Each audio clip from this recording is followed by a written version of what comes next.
हर हर महादेव. दीक्षा kitchen. आज आपण बनवणार आहोत चणा डाळ घालून उडदाची डाळ. तर चला बनवूया. मी अर्धी वाटी सालवाली उडदाची डाळ घेतली. आपण याची उडदाची डाळ आणि चणा डाळची भाजी बनवतोय.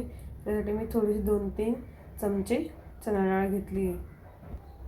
एक छोटं पातेलं घेतलं, त्यात टाकून घेतलं, दोघं मिक्स केलं. स्वच्छ 2 पाण्याने धुवून घेऊ. स्वच्छ 2 पाण्याने धुवून घेतली. आपण 5 मिनिटे हिला अशीच राहू देऊ. मी यात थोडंसं पाणी टाकून घेतलं आहे. एवढं आपण डाळ कुकरला लावणार आहोत.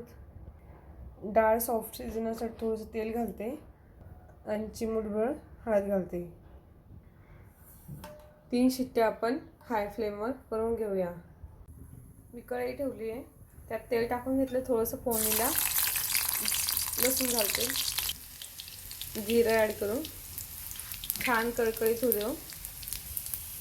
लसूण छान झाला, हिरवी मिरची ॲड करते. मी 4 हिरव्या मिरची टाकल्या आहे. तुम्हाला अजून हवे असेल ते कट करून टाकू शकता. कोथिंबीर घातली. कोथिंबीर छान कडकडीत होऊ देऊ. कोथिंबीर छान झाली की शिजवलेली डाळ ॲड करू. आपण छान टाकून घेतली. त्यात पाणी ॲड करते मी. तुम्हाला हवी तेवढी पातळ घ्या. मी 1 ग्लासभर पाणी ॲड केलं. त्यात थोडीशी हळद घालते. हळद थोडीशी कमी घालायची, कारण आपण फोडणीला घातली ती कुकरमध्ये लावताना. चवीनुसार मीठ घेऊ. मीडियम फ्लेमवर आपण त्याला उकळ आणून घेऊया.